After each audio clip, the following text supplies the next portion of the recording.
The most basic financial impulse of all is to save for a rainy day. Because, as we've been painfully reminded by the recent months of financial turmoil, the future is so unpredictable. The world really can be a dangerous place. Not many of us get through life without a little bad luck. Some of us get a lot. It's all about being in the wrong place at the wrong time, like New Orleans when Hurricane Katrina hit. The question is, how should we deal with the risks and uncertainties of the future? Should the onus be on the individual to insure against disaster? Should we be able to rely on the voluntary charity of our fellow human beings when calamity strikes? Or should we be able to count on the state, in other words, the compulsory contributions of our fellow taxpayers, to bail us out when the flood comes? That's a long way of asking a simple question. Are you insured? The British certainly think they are. Today, we pay a larger proportion of our income on insurance than any other people in the world.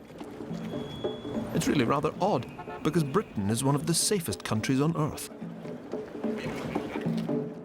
The struggle to overcome risk has been a constant theme of the history of money. From the invention of life insurance by two hard-drinking Scots clergymen, to the rise and fall of the welfare state, to the explosive growth of hedge funds and their multi-billionaire owners. At the core of our struggle with risk is an insoluble conflict. We want to be financially secure, and so we yearn for a predictable world. But the future always seems to come up with new and unpleasant ways to take us by surprise. We want calculable risk. We're stuck with random uncertainty.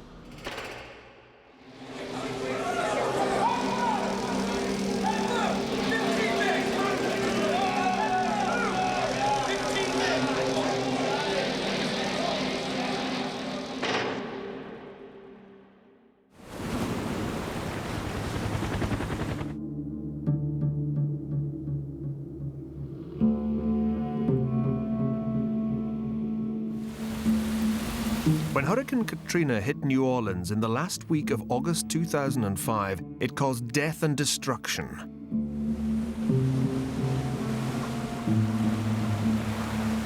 Yet it's not a natural catastrophe that now threatens the survival of the city.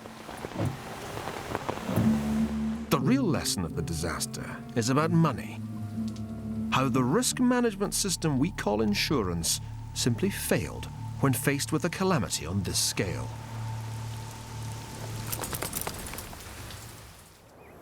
The hurricane didn't hit New Orleans directly.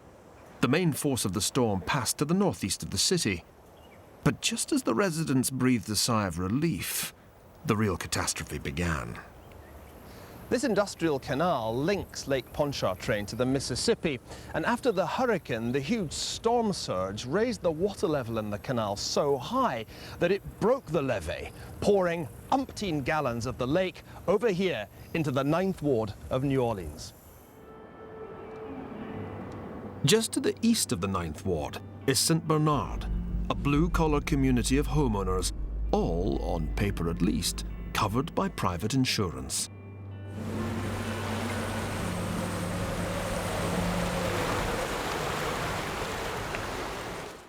Councillor Joey DeFata refused advice to leave the city, staying put during the storm. Eventually, he was forced to retreat to the roof of the town hall as the waters kept rising. Complex. And as you can see, this is the water line. That's the water line. That's where it came up to. The water came in this building in 14 feet of water in 15 minutes. Wow.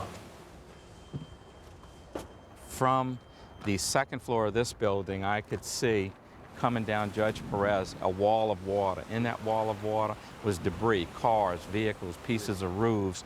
And this wall of water, you guesstimate, had to be maybe 15 to 20 feet tall.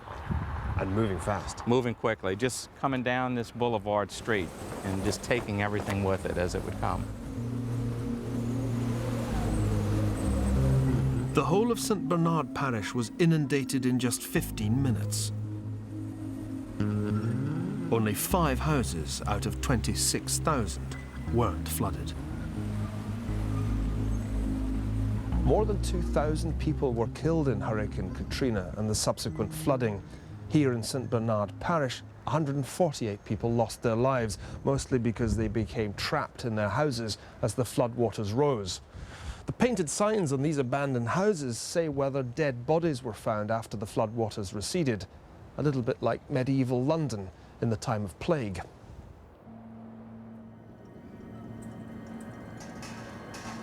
Yet 3 years later, it's not flooding or plague that's killing New Orleans.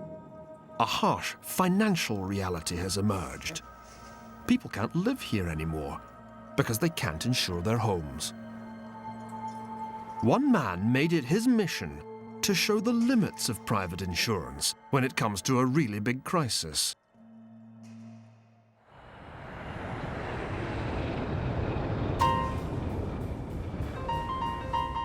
He's former Navy pilot Richard F. Scruggs, one of those lawyers that only America seems to produce. Dickie Scruggs took $50 million off the asbestos industry, then $248 billion off tobacco companies for failing to warn smokers of the danger of lung cancer. This kind of work has its rewards. Scruggs' share in fees on the tobacco case was $1.4 billion. Scruggs' latest target has been America's insurance companies. His clients, hundreds of homeowners whose houses were destroyed by Katrina, argued that the companies were refusing to pay up on genuine claims, a view the insurers disputed. There was a house there? There was a house here, a house next to it, where you see the trailer. Scruggs had a dog of his own in this fight. This house looks like it's... His own home on Pascagoula's Beach Boulevard, here on the Mississippi coast, was so badly damaged by Katrina that it had to be demolished. This is the front door? This is the front door, right here. The edge of the slab, if you will. You were slabbed, good and We proper. were slabbed. If you could fix the system, But I have the means, I'm fortunate enough that I have the means to lose a house and build to it lose up. a house and build it back. Most people here don't. Right. If you had the power to change the system so that people really were insured, how would you do that? Is there a way of making insurance work again? There is, and it's disclosure of what you're buying, so that you know, like a drug. There's a black box warning on there. This is what it does. This is what you should watch out for, as opposed to this device, which is called the modern insurance policy, which no one can interpret or understand. It seemed as if the insurance companies had been well and truly scrugged. One of America's biggest insurers settled hundreds of cases brought by Scruggs on behalf of clients whose claims had been turned down. But in this bitter high-stakes battle, the insurance companies had the last laugh. After winning the case, Scruggs was convicted and sentenced to 5 years for attempting to bribe a judge and influence the distribution of legal fees. And the big insurance companies responded to the weight of post-Katrina claims by in effect declaring parts of the Gulf Coast a no-home insurance zone. Today, as Councillor Joey DeFatta has found out, insuring a house in this part of New Orleans is virtually impossible. They can't get a mortgage either. That is correct. They have to make a choice. Do I build a house here, or do I relocate to another area where insurance may be a little bit cheaper and I can afford it? So that is hurting our community. It's taking our people away, the nucleus of this parish, and pulling them away. 3 years after disaster struck, St. Bernard Parish has only a third of its pre-Katrina population.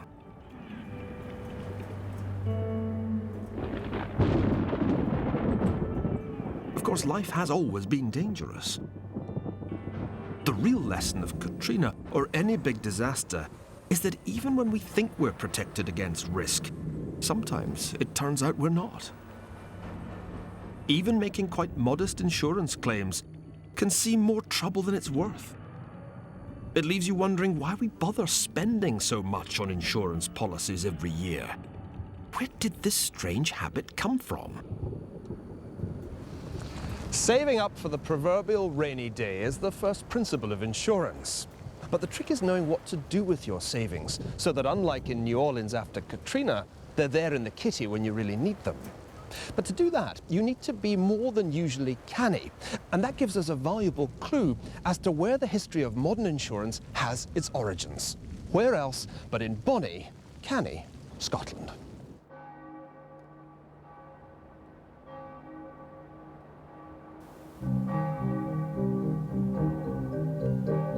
They say the Scots are a pessimistic people. Maybe it's the weather, all those hundreds of rainy days.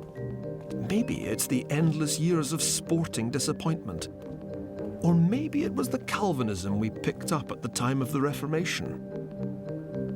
Certainly, it's two Church of Scotland ministers who deserve the credit for inventing the first true insurance fund back in 1744 and fathering a multi-billion-pound industry.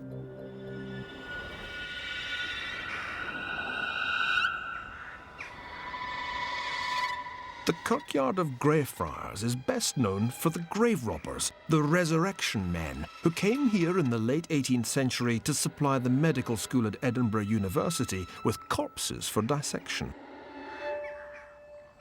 But Greyfriars' lasting importance comes from the work of the minister here, Robert Wallace, and his friend Alexander Webster. It's somehow appropriate that it was Scottish ministers who invented modern insurance. After all, we tend to think of them as the embodiment of prudence and thrift, weighed down with an anticipation of impending divine retribution for every tiny transgression. But in fact, Robert Wallace was a hard drinker as well as a mathematical prodigy who liked nothing better than knocking back magnums of claret with his bibulous buddies.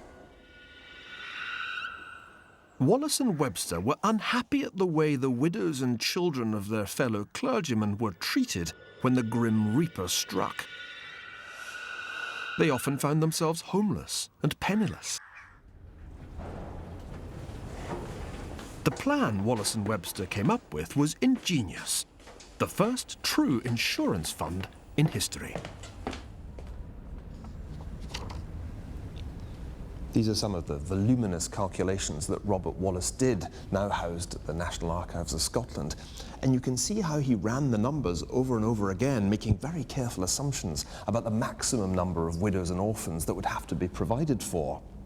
The key point, however, was that from now on, ministers wouldn't just pay money in that would be paid out when one of their number died.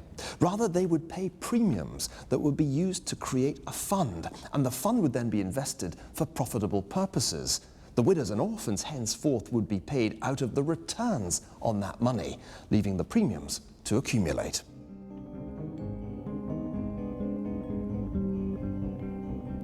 All that was required for the scheme to work was an accurate projection of how many widows and orphans there would likely be in the future.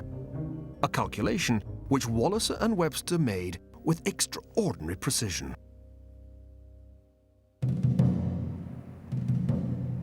The creation of the Scottish Ministers' Widows' Fund was a milestone in financial history, for it provided a model not just for Scottish clergymen, but for everyone who aspired to provide for life's eventualities. By 1815, the principle of insurance was sufficiently widespread to be adopted for the widows of men who lost their lives fighting against Napoleon. At the Battle of Waterloo, your chances of getting killed were up to 1 in 4. But at least if you'd taken out insurance, you had the consolation of knowing that your wife and children wouldn't be thrown out onto the street. It gives a whole new meaning to the phrase, take cover.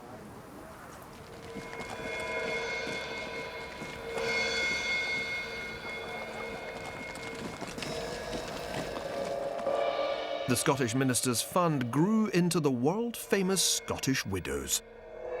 Even novelists, not renowned for their financial prudence, could join.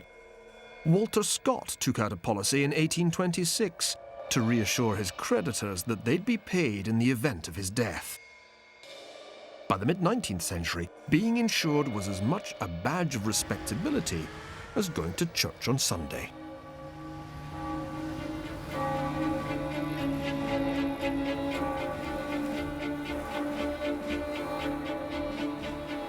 What no one anticipated back in 1744 was that the careful calculations of two Scottish ministers would grow into today's huge insurance industry. As Robert Wallace understood 250 years ago, size matters in insurance because the more people are paying into a fund, the easier it becomes, by the law of averages, to predict how much will have to be paid out each year. Although no individual's date of death can be known in advance, actuaries can calculate the likely life expectancy of a large group of individuals with quite astonishing precision.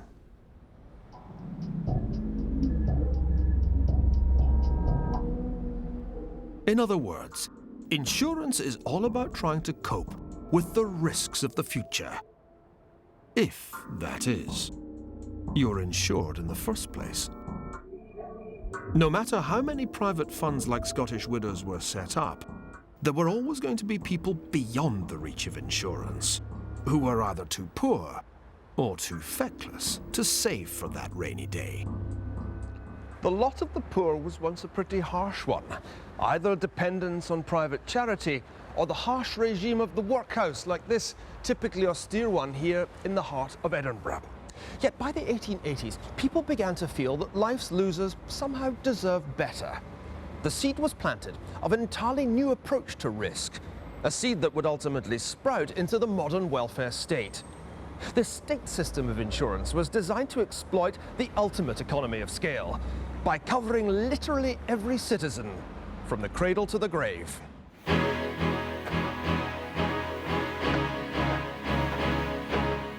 Yet while we tend to think of the welfare state as a British invention, in fact the world's first welfare superpower was Japan.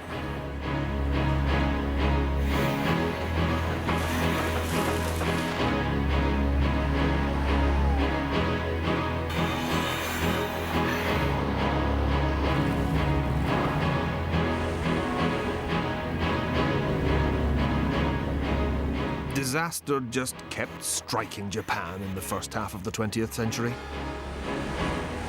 In 1923, a huge earthquake devastated Tokyo. As in New Orleans, private insurance policies turned out to be worth little more than the paper they were printed on. A new idea began to emerge in Japan, that the state should take care of risk. But this was to be state protection allied with imperial ambition. The Japanese set up a welfare state. And they did it to promote warfare. It was the mid-20th century state's insatiable appetite for able-bodied young soldiers and workers, not some kind of bleeding heart altruism, that inspired the rise of welfare. State healthcare would ensure a fitter populace and a steady supply of able-bodied recruits to the emperor's armed forces, and deliver him an empire.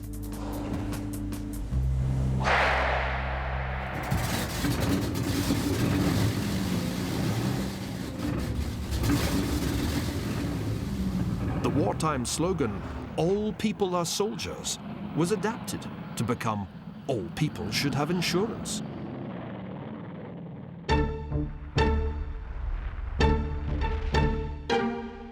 The only problem was that Japan had gone to war with the world's economic colossus, the United States.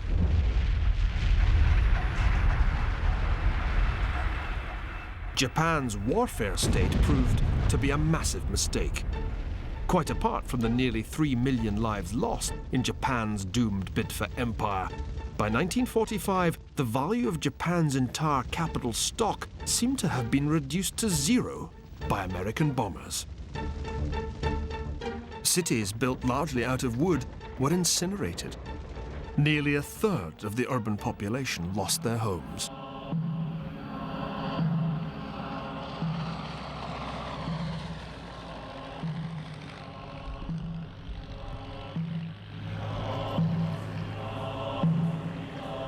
Practically the only city to survive intact was Kyoto, the former imperial capital.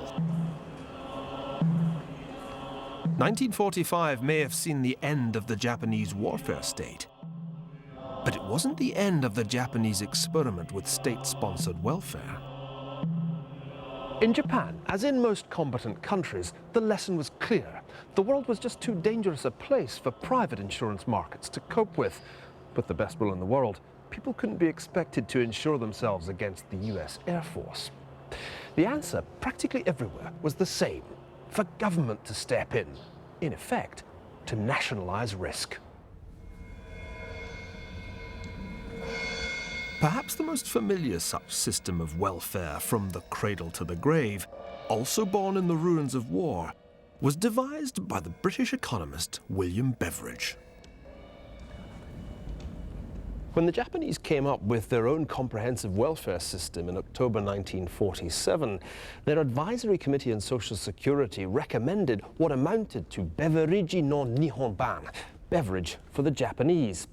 And yet they went even further than Beveridge had intended, as this copy of their report here in the library of the Japanese National Parliament makes clear. It called on the government to provide against every cause of poverty: sickness and injury, disability, death, childbirth, large families, old age, and unemployment.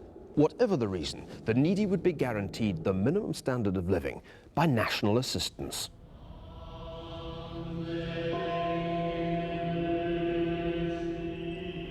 From now on, the Japanese would no longer have to rely on the benevolence of a feudal lord or the luck of the gods.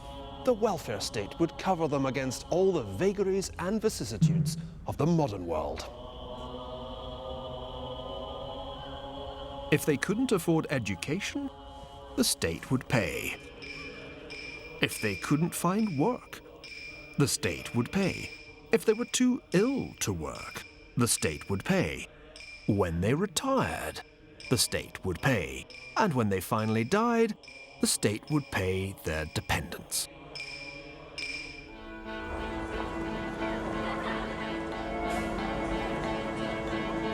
So what happened after the war in Japan was merely the extension of the warfare welfare state.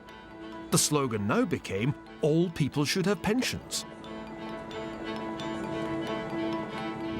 The Japanese welfare state seemed to be a miracle of effectiveness. In public health and education, Japan led the world. By the late 1970s, the Japanese could boast that their country had become the welfare superpower.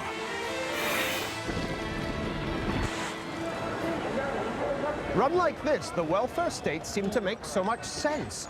Japan had achieved security for all, the elimination of risk, while at the same time growing so rapidly that by 1968, it had the second largest economy in the world. One US economist even predicted that Japan's per capita income would overtake America's by the year 2000.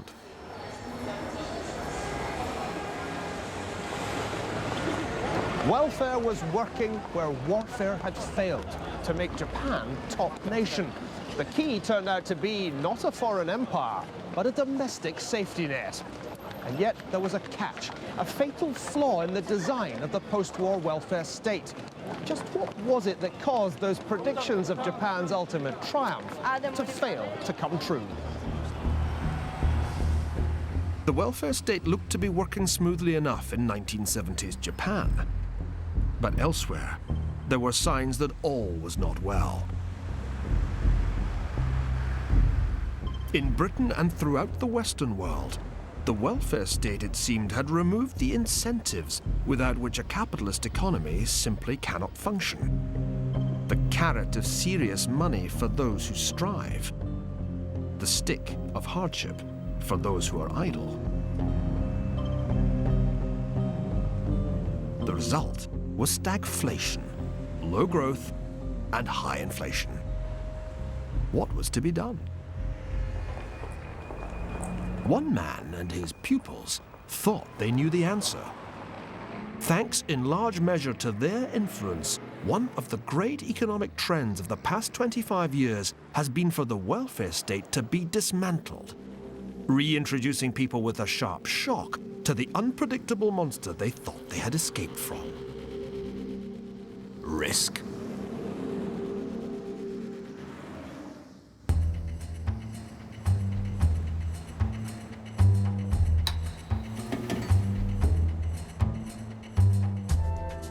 In 1976, a diminutive professor called Milton Friedman, working here at the University of Chicago, won the Nobel Prize in Economics.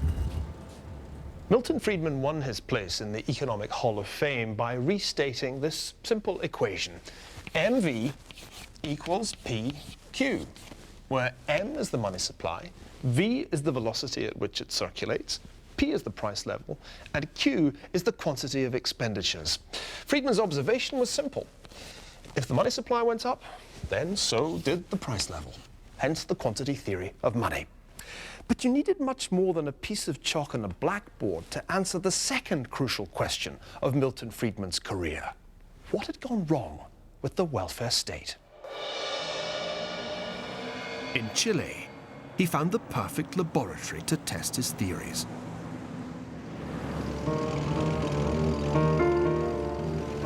In September 1973, tanks had rolled through Santiago to overthrow the government of Chile's Marxist president, Salvador Allende, whose attempt to turn the country into a communist state had ended in total economic chaos and a call by the Chilean parliament for a military coup.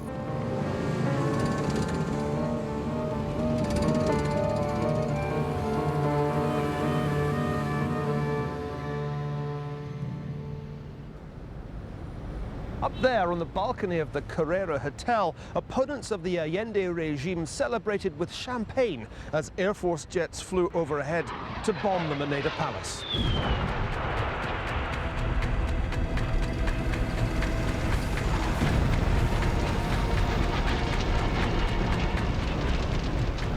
Here in the palace, Allende prepared to make a desperate last stand, armed with an AK-47 presented to him by his Cuban role model, Fidel Castro.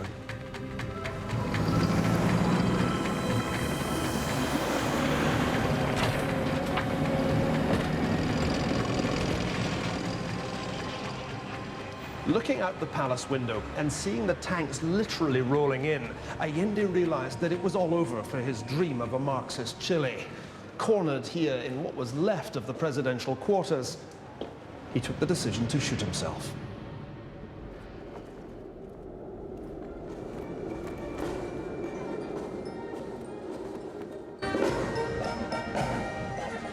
"35 years later, you can still see the bullet holes in some of the buildings around the square. What happened here in September 1973 in many ways epitomized a worldwide crisis of the welfare state and posed a stark choice between alternative economic systems. With output collapsing and inflation rampant, Chile's system of universal benefits was effectively bankrupt. For Allende, the only solution was full-blown Soviet-style takeover of the entire economy. Well, the generals and their supporters knew that they didn't want that. But what did they actually want, given that the status quo was unsustainable? Enter Milton Friedman.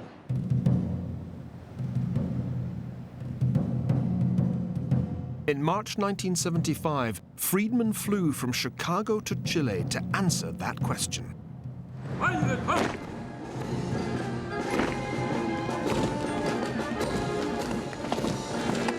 In addition to giving lectures and seminars, Friedman came here to the Moneda Palace for a meeting with the new Chilean president, General Augusto Pinochet.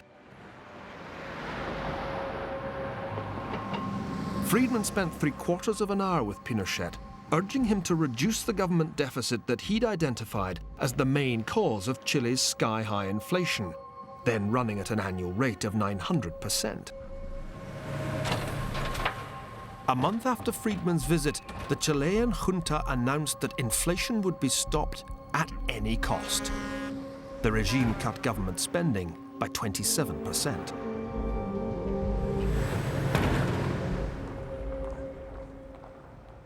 This problem of inflation is not of recent origin. It arises from trends towards socialism that started 40 years ago and reached their logical and terrible climax in the Allende regime.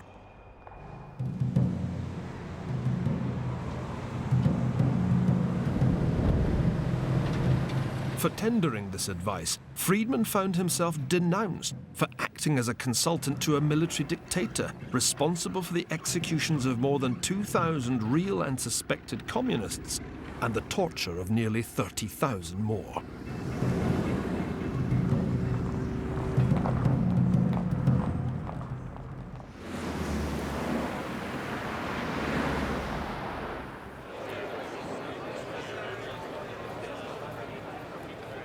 Chicago's role in Chile's new regime consisted of more than just a visit by Milton Friedman, however.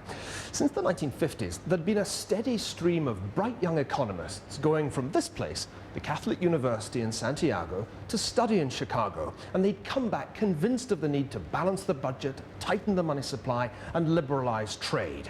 These were the Chicago boys, Friedman's foot soldiers. And yet the most radical of their ideas went beyond what Friedman had recommended to Pinochet. It amounted to a full-scale rolling back of the welfare state. The conservative economic revolution didn't begin in Thatcher's Britain or Reagan's America. It began right here in Chile. The mastermind behind this wholesale dismantling of the welfare state was a young economist called José Piñera. Chile's economy was destroyed. We have had 50 years of protectionism, state interventionism, light socialism, if you want, and then that was exacerbated during the Allende government. We had created a sort of welfare state, and that, of course, it was going bankrupt in Chile. Between 1979 and 1981, Piñera and his colleagues erected a radically new pension system for Chile, giving every worker the chance to opt out of the old pay-as-you-go state system. Instead of a payroll tax, each worker now could put 10% of his wages aside into an individual personal retirement account to be managed by private competing companies. There was also a small premium for disability and life insurance. The idea was to give each worker a sense that the money being put aside was his own property, his own capital.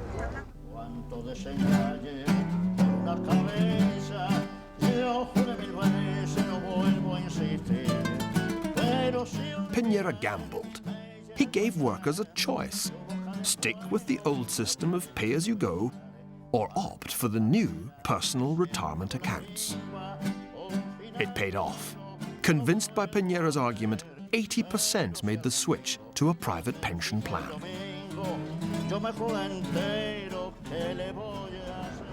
But was it worth it? Was it worth the huge moral compromise that the Chicago boys and the Harvard man made when they got into bed with a torturing, murderous dictatorship? Well, the answer to that question very much depends on whether you think their reforms helped pave a peaceful way back to a sustainable democracy in Chile. And I think they did.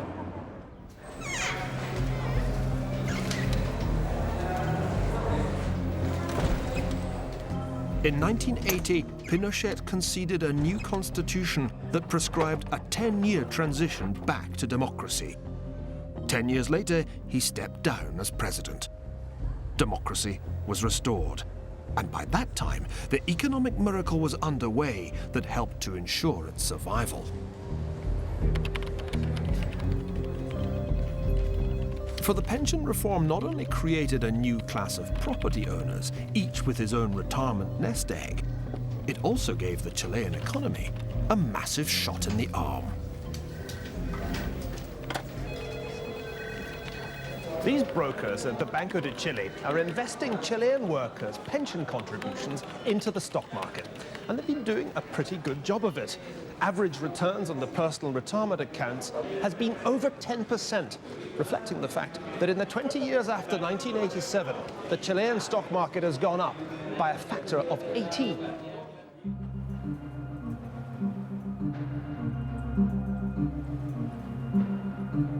There is a downside to the system, to be sure. Since not everyone in the economy has a regular full-time job, not everyone ends up participating in the system, which leaves a substantial chunk of the population with no pension coverage at all.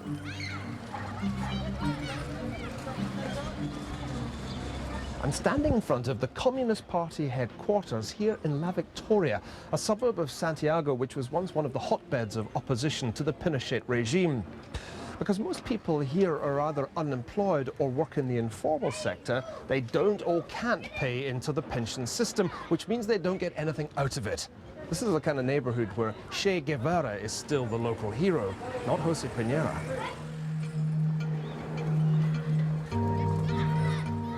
The poor of Chile may not have a private pension plan and may have to make do with a meagre government handout in their old age. But even they've benefited from Chile's rapidly growing economy. Growth makes a difference in the life of every citizen.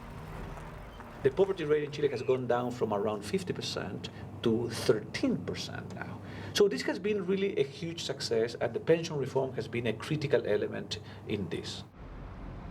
The improvement in Chile's economic performance since the Chicago Boys reforms is really very hard to argue with.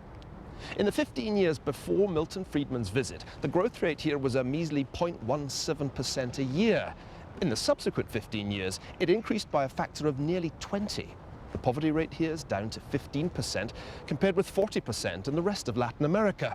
And when you look down at Santiago's shiny new financial district, you can see why the Chilean pension reform has been imitated right across the region, and indeed around the world. For Britain's Margaret Thatcher, the general from Chile and the professor from Chicago were heroes who demonstrated that only by rolling back the welfare state could governments revive economic growth. Yet one country where this recipe has not been tried is the country that's come to need it most: Japan. So successful was the Japanese welfare superpower that by the 1970s, life expectancy was the longest in the world.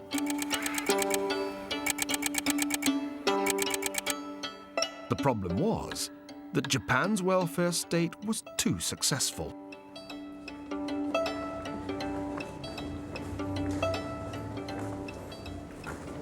Today, the programs run here at Japan's Ministry of Welfare rely on an ever smaller number of active workers to support an ever-rising population of retirees. Back in 1960, there was something like 11 active workers for every one retired person. But by 2025, that number could sink as low as 2. In other words, there'll be one old age pensioner for every 2 bureaucrats working here at the ministry. In just 30 years, the cost of Social Security benefits has risen in relation to Japan's national income by a factor of 4. Today, virtually all Japan's health insurance societies are in deficit, and the pension funds are nearly out of money too. Japan's once so super welfare state is threatening to bankrupt the nation.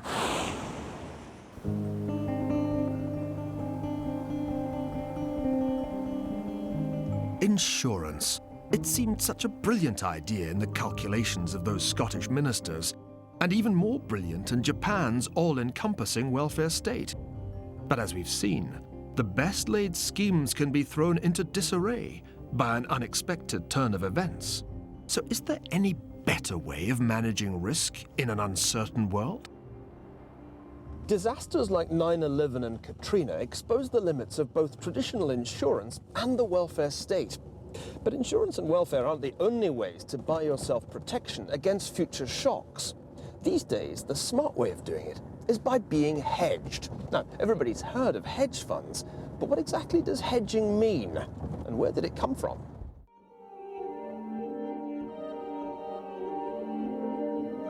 To most of us, hedge funds are a mystery.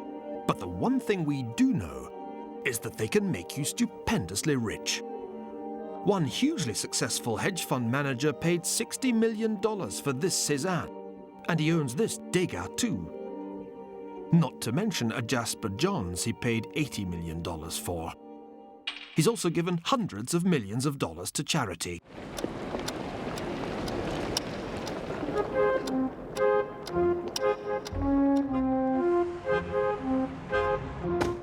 Ken Griffin is the founder of the Citadel Investment Group, one of the world's biggest hedge funds. Last year, he navigated his way through the credit crunch so successfully that he was able to pay himself more than $1 billion. To most of us, risk is scary. But all of Griffin's vast wealth has come because he's found a way of managing risk with a mixture of mathematical precision and brilliant intuition. Nothing is constant. Nothing is the way it's always been. So what I find is that people who are really good at this have great intuition. They have great instinct. Their gut actually tells them something. The mathematics are important because they demonstrate you understand the problem. But ultimately, the decision about whether or not to take a given risk, I think, is really a human judgment call in every sense of the word.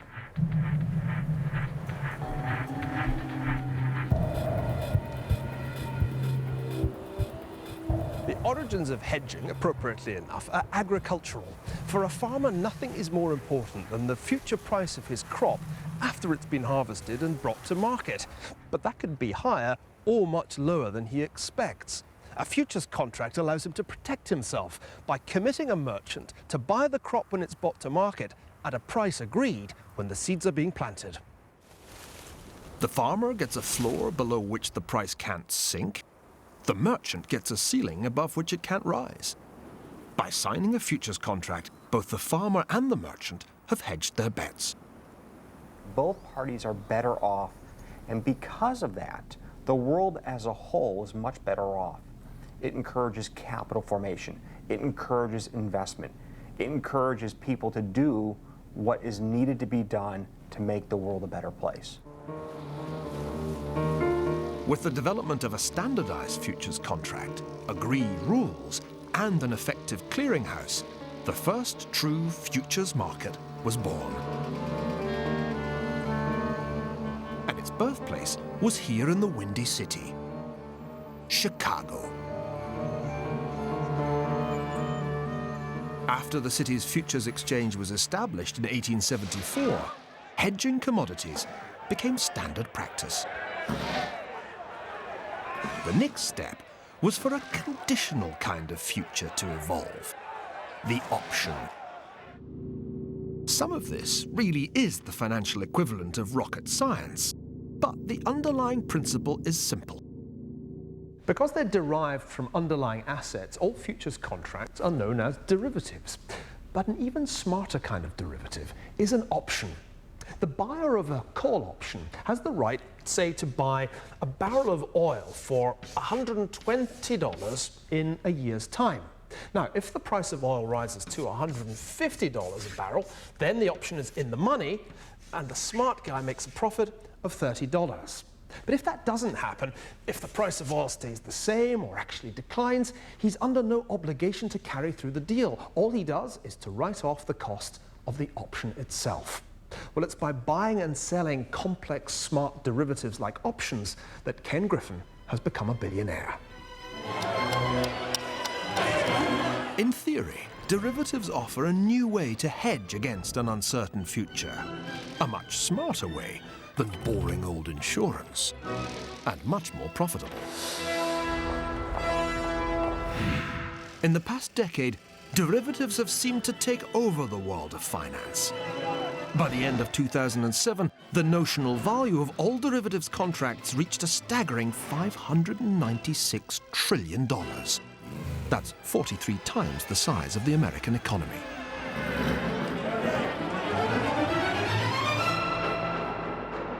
There are tremendous economic benefits for the people that work here. $20 billion in the hands of 1,000 people is really a 21st century phenomena. This never happened 50 years ago. Yet there are downsides to hedging too. When billionaire investor Warren Buffett described derivatives as financial weapons of mass destruction, he all but prophesied the downfall of American insurance giant AIG, whose European headquarters are there behind me, brought low not by selling insurance policies, but by selling derivatives that blew up in its face.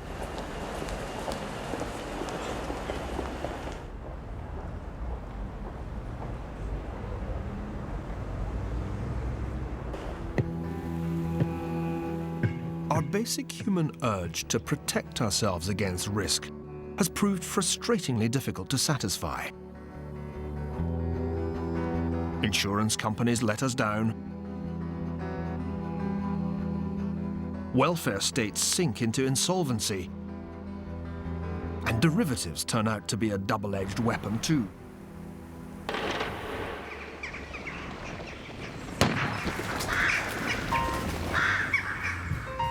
And so for many families, providing for the future now takes one very simple form: an investment in a house, the value of which is supposed to keep going up until the day the breadwinners need to retire. If the pension plan falls short, never mind. There's always home, sweet home. As a pension or an insurance policy, this strategy has one very obvious flaw. It represents a one-way, totally unhedged bet on a single market, the property market. But, as we'll see in the next episode of The Ascent of Money, a bet on bricks and mortar, or good old Japanese wood, is anything but as safe as houses.